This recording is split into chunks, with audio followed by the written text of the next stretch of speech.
Seja bem-vindo, torcedor fiel bicolor. Inscreva-se para ficar atualizado com todas as notícias do Paysandu. Vamos então com o Carlos Ferreira aqui no estúdio. Olá, Ferreira, bom dia. Bom dia, Márcio, bom dia a todo mundo. Vamos então começar? Nessa? Bola rolando? Isso. Vamos com o Paysandu. O Paysandu que voltou aos treinos depois de sofrer a quarta derrota na segunda fase na Série C do Brasileiro. Representação com explicações diante do fracasso na busca pelo acesso. Dias após a eliminação na Série C, sobrou para Ricardo Lecheva a tarefa de tentar explicar o que aconteceu. Missão complicada para o coordenador técnico de futebol do Paysandu. A gente não tem uma resposta objetiva para isso. No futebol, eu costumo dizer, futebol todo mundo acha que entende, mas poucos explicam. Futebol tem algumas nuances que quase que é impossível você explicar. Nós temos uma noção, né, do que tem que ser feito, do que deve ser feito. Nós tivemos no início do quadrangular, perdemos um atleta com 7 minutos de jogo, né, e jogamos com a menos, o jogo praticamente 90 minutos de partida com jogador a menos, e mesmo assim a equipe conseguiu se impor sobre o adversário. Parecia que quem estava com jogador a mais era o Paysandu, e depois com um jogador a mais aqui na Curuzu nós acabamos perdendo a partida, né? Tomamos um gol espírita contra o Figueirense lá, que até hoje ninguém consegue explicar, nem os atletas, não só o Thiago, que foi o principal responsável naquele lance, mas os próprios zagueiros que estavam próximos deles ali não souberam explicar a trajetória que a bola tomou a partir do momento que ela quicou ali na linha, né? Eu posso dizer o que não faltou. O que não faltou foi empenho, trabalho da diretoria, conseguindo manter todas as contas do ano todo em dia, salário de atletas, comissão, funcionários. O Paysandu fez a segunda melhor campanha na primeira fase, mas na hora decisiva o time decepcionou pelo 4º ano seguido e não conseguiu voltar para a Série B, campeonato que não disputa desde 2018, quando foi rebaixado. No quadrangular do ano passado, o time bicolor não venceu uma partida sequer.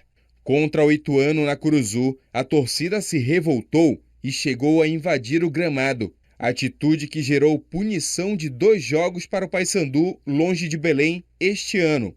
Para a partida diante do Vitória, o clube espera um comportamento diferente na Curuzu. Sinceramente, eu espero uma recepção amigável, sempre, né? Futebol, a gente sabe que é um esporte se pode ganhar, pode perder. Se quiser fazer o seu protesto, está no seu direito, mas sempre sem violência em primeiro lugar, né? Nós sabemos que é natural do torcedor, né? Cobrança, eu acho que isso vai haver, mas eu acho que deve ser bem mais branda, com mais tranquilidade do que foi na temporada passada. Na entrevista que durou mais de 20 minutos, Lecheva também explicou as situações de jogadores que se destacaram, como José Aldo e Marlon. O Zé Aldo é o único atleta assim, que foge um pouquinho do nosso controle, né? Porque ele está emprestado, né, pelo Guarani ao Paysandu, então o Paysandu não tem total domínio, né, sobre o atleta, mas nós já estamos há algum tempo, né, tentando alguma negociação para conseguir fazer algo que foi parecido com o Marlon, né? O Marlon é mais tranquilo, mesmo com a sede, é um atleta que a gente tem quase que 100% aí dos direitos dele, né? E então é um atleta que não nos preocupa tanto. Nós sabemos que se chegar de repente uma proposta muito boa, é claro que é difícil você segurar o atleta. No calendário bicolor ainda resta um jogo para cumprir tabela na Série C. Aí vem o planejamento para a Copa Verde, que inicia em outubro e termina em novembro.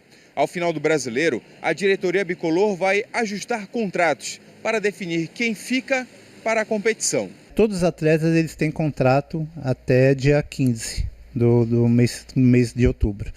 E com uma cláusula nos seus contratos com a extensão, né, até o final da Copa Verde. Caso o clube Paysandu entendesse que seria importante esses atletas continuarem até o final da competição da Copa Verde, eles seriam obrigados a prorrogar esse contrato. Não tem nada definido ainda, nós ainda temos o jogo no sábado contra o Vitória e temos que pensar nesse jogo como um jogo importante, sim, apesar de não estar valendo vaga, mas é a camisa do Paysandu que vai entrar numa competição nacional e temos que fazer uma boa partida e conseguir a vitória. O Márcio, a gente, como eu disse, temos o jogo ainda de sábado, né? Então o Márcio continua sendo treinador do Paysandu, e ao final da temporada, como de costume, existe uma reunião para fazer todos os levantamentos, e aí existe um tempo hábil aí até o início da Copa Verde, e aí nós iremos reunir para saber o que será feito também do restante da comissão técnica. Uma informação muito relevante que o Lecheva deu ontem é que os jogadores que o Paysandu contratou para esta temporada têm contrato até 15 de outubro. O Paysandu estreia dia 29 na Copa Verde, mas há uma cláusula nesses contratos que garante a permanência deles, caso o Paysandu tenha interesse, para a Copa Verde, uma extensão do vínculo, caso o Paysandu tenha interesse. Haverá casos em que jogadores também não vão ter interesse. Então, a partir da próxima semana, a gente vai ter o rumo dessa história de jogadores que vão ficar ou que não vão ficar para a Copa Verde. O Paysandu estreia dia 29 contra o Maitá, do Acre, ou o Náutico de Roraima, que vão se enfrentar na fase preliminar. O vencedor enfrenta o Paysandu. E a Tuna vai jogar contra o Rio Branco, no Acre. Respostas muito habilidosas do Lecheva nessa prestação de contas, entre aspas, à torcida do Paysandu. Mas o momento agora, este momento, é para a busca de respostas que sejam significativas, que saiam do óbvio. O Paysandu precisa encarar de frente as verdadeiras causas do seu desabamento no campeonato para corrigir isso para o futuro, que é o mesmo caso do Remo. Mas o Remo hoje já reconhece o grande pecado que foi a falta de comando lá no futebol do Remo, onde os jogadores praticamente assumiram o comando e fazendo farras, fizeram o time cair como caiu e deixar escapar a classificação. No caso do Paysandu, o que escapou já foi o acesso. O Paysandu chegou para a decisão muito abaixo do time que nós vimos na fase classificatória. E é isso que tem que ser considerado. Não adianta ficar puxando explicação porque um jogador foi expulso no primeiro jogo ou porque houve um lance infeliz do goleiro no segundo jogo. Não, há uma causa maior. O Paysandu foi vítima da soberba. O time veio para o quadrangular sem a devida mobilização, sem o espírito de decisão. Como é que um time cai tanto de rendimento justamente por a fase em que ele precisaria atingir o seu ápice? Eu mostrei números aqui e a gente tem que recorrer a esses dados mais uma vez para ficar muito claro quanto o Paysandu se descaracterizou. O Paysandu teve 11 derrotas em 40 jogos na temporada inteira. 5 dessas 11 derrotas ocorreram nos 6 últimos jogos. O Paysandu, ao longo da primeira fase, brigou ali pela principal artilharia coletiva da competição e nesses 6 jogos em que ele perdeu 5, só fez 2 gols. O Marlon liderou a artilharia do campeonato ao longo da primeira fase e agora já está 2 gols abaixo do Alex Henrique da Aparecidense. Então são dados, são números que deixam muito evidente quanto o Paysandu caiu. E uma queda como essa não acontece por acaso. É preciso encarar de frente as verdadeiras causas, mudar comportamentos. A história do futebol do Pará deixa isso muito claro, Márcio. Time que sobra, que vai muito bem nas primeiras fases, tem um desabamento, porque não sabem conviver com o sucesso. Quando o sucesso vem, eles superdimensionam e os jogadores se perdem. Eu já falei aqui do quanto a presença dos atletas muito ativos nas redes sociais tem efeito. Esses jogadores têm, e todos, e aí são todos, têm uma participação muito ativa nas redes sociais, porque eles tomam as redes sociais como parâmetro da avaliação que a torcida faz deles. E ali, se o time está indo muito bem, eles são cobertos de elogios. Não há cobrança, só há elogios. Qualquer pessoa, em qualquer trabalho, quando não é cobrada, é só elogiada, tem uma queda de rendimento, porque vem o comodismo.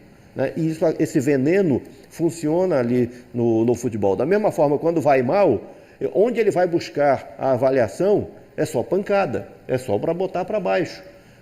Os clubes precisam ter atenção para isso e aprender a conviver com o sucesso, porque no futebol do Pará, no Remo e no Paysandu especialmente, O sucesso é véspera do fracasso, tem sido assim, e enquanto não der uma virada de chave, a história vai se repetir. Até porque, tecnicamente, a gente observa, comparando o Paysandu com os outros times desse quadrangular, o Paysandu jogou bem e no papel é um time muito bom, né, Ferreira? Um time que mostrou qualidade, né?